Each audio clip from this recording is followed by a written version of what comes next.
नमस्कार लाडक्या बहिणींनो, ज्यांना नोव्हेंबर आणि डिसेंबर महिन्याचे 3,000 रुपये अजून मिळाले नाहीत त्यांनी हा व्हिडिओ शेवटपर्यंत नक्की पहा.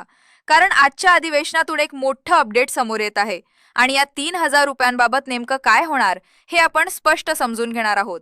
पैसे येणार का, कोणाला मिळणार आणि कधीपर्यंत खात्यात जमा होऊ शकतात, ही सगळी माहिती आपण स्टेप बाय स्टेप पाहूयात. सर्वात आधी नेमकी समस्या काय आहे ते समजून घेऊ. सध्या राज्यात अजूनही लाखो लाडक्या बहिणी अशा आहेत ज्यांना नोव्हेंबरचे 1,500 रुपये आणि डिसेंबरचे 1,500 रुपये म्हणजेच पूर्ण 3,000 रुपये अजून मिळालेले नाहीत. पण त्याच वेळी अनेक महिलांना जानेवारी महिन्याचे 1,500 रुपये मात्र खात्यात आलेले आहेत. त्यामुळे प्रश्न पडतो की जानेवारीचे पैसे आले पण नोव्हेंबर आणि डिसेंबरचे का अडकले.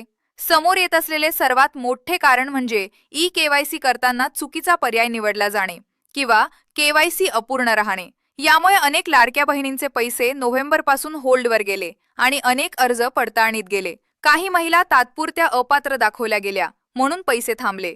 वारंवार मागणीनंतर सरकारने महत्त्वाचा निर्णय घेत ई-केवायसी एडिट करण्याची ऑनलाईन संधी दिली असून ही संधी सध्या 31 मार्च पर्यंत उपलब्ध आहे. इथे एक पॉझिटिव्ह बातमी म्हणजे ज्या महिलांनी यशस्वीपणे ई-केवायसी एडिट केली आणि पात्र ठरल्या त्यांच्या खात्यात जानेवारीचे 1,500 रुपये जमा झालेले दिसत आहेत. पण काहींनी एडिट करूनही पैसे आले नाहीत. तर यामागे शक्यता अशी असू शकते की तुम्ही एखाद्या अटी किंवा निकषात अपात्र ठरत आहात. अशा वेळी तुमच्या तालुका किंवा जिल्ह्यातील महिला व बालविकास विभागाच्या प्रकल्प अधिकाऱ्यांची भेट घ्या.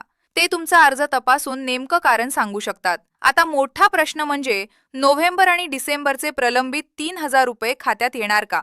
मिळालेल्या माहितीनुसार सरकारने संकेत दिले आहेत की पडताळणीनंतर पात्र ठरणाऱ्या महिलांना प्रलंबित लाभ दिला जाऊ शकतो. सध्या राज्याचे अर्थसंकल्पीय अधिवेशन सुरू आहे आणि येत्या 6 मार्चला बजेट सादर होणार आहे. विश्वासार्ह माहितीनुसार 31 मार्च पर्यंत ई-केवायसी एडिटची मुदत पूर्ण झाल्यानंतर सरकार अंतिम यादी पाहू शकते आणि पात्र महिलांना एप्रिल महिन्यात प्रलंबित 3,000 रुपये देण्याची शक्यता व्यक्त केली जात आहे. मात्र अंतिम निर्णय अधिकृत आदेशावर अवलंबून असेल.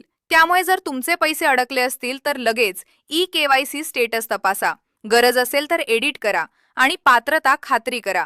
ही 3 कामं खूप महत्त्वाची आहेत. आता कमेंटमध्ये नक्की सांगा, तुम्हाला जानेवारीचा हप्ता मिळाला का आणि तुमचे 3,000 रुपये अजून प्रलंबित आहेत का. तुमचं गाव आणि नाव लिहिलात तर अजून स्पष्ट चित्र समोर येईल. व्हिडिओ उपयुक्त वाटला असेल तर लाईक करा आणि लाडकी बहीण योजनेचे रोजचे अपडेट मिळवण्यासाठी चॅनलला सबस्क्राईब करायला विसरू नका. धन्यवाद. जय महाराष्ट्र.